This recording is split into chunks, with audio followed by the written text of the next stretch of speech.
बरेच दिवस झाले केसांना केराटिन ट्रीटमेंट करून, पण आता केसांना हळू चिपकी वाटायला लागले होते.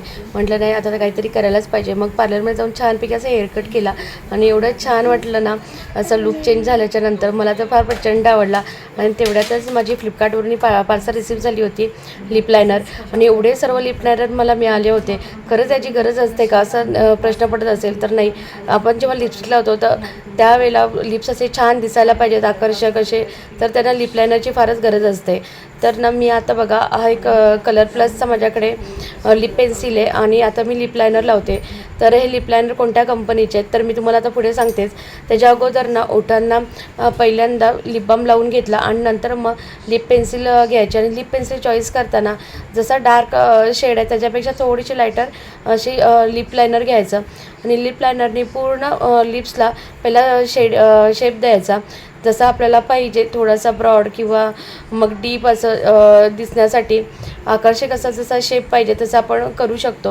आणि नंतर मग लिपस्टिकने ते फिल करायचं. तर आता मी तेच करते आणि एवढ्या सर्व पेन्सिल आणि इतक्या छान पेन्सिल आहेत ना, पटकन अशा स्मूथ आहेत, पटकन लागल्या जातात. आणि अगदीच जर आपल्याला वाटत असेल की फक्त आता लिप लायनर लावूया तरीसुद्धा ती छान वाटतात. तर हे बघा हा मी पहिला एक शेड वापरला आणि एवढा छान असा लूक दिसतोय, माझाच मला आवडला. आणि आता दुसरी लिप लायनर घेतलं आहे. म्हणजे प्रत्येक वेळेला जर आपण जेव्हा लिपस्टिक असेल त्याच्या अपोजिट कलर लिप पेन्सिलचे घ्यायचे, म्हणजेच लिप लायनरचे घ्यायचे आणि त्याप्रमाणे शेडिंग करायची. तर आपण जेव्हा मेकअप करतो तेव्हा आपण लिपस्टिक काय करतो, घेतो आणि पटकन अशी लावून मोकळं होतं. तसं न करता लिप लायनरचा वापर केल्यामुळे ना लिप्स असे छान दिसतात आणि आपला मेकअप अजूनच उठून दिसतो.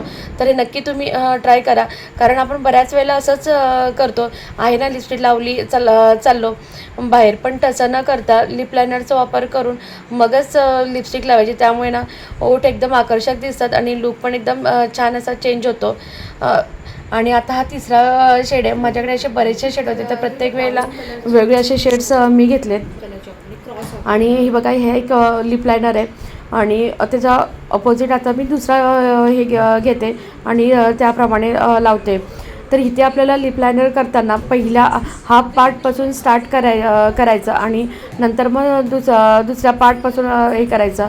आणि डीप असं थोडंसं वरचा ओठ आहे तो थोडासा डीप दिसण्यासाठी त्याला असं कट व्ही शेपमध्ये लिप लायनर लावून घ्यायचा सुरुवातीला, आणि मग ते दिसायला एकदमच छान दिसतात. तर हे बघा लूक एवढा छान असा चेंज होतो. आणि आजचा ब्लॉग आवडला असेल चॅनल सबस्क्राईब करा. Bye bye.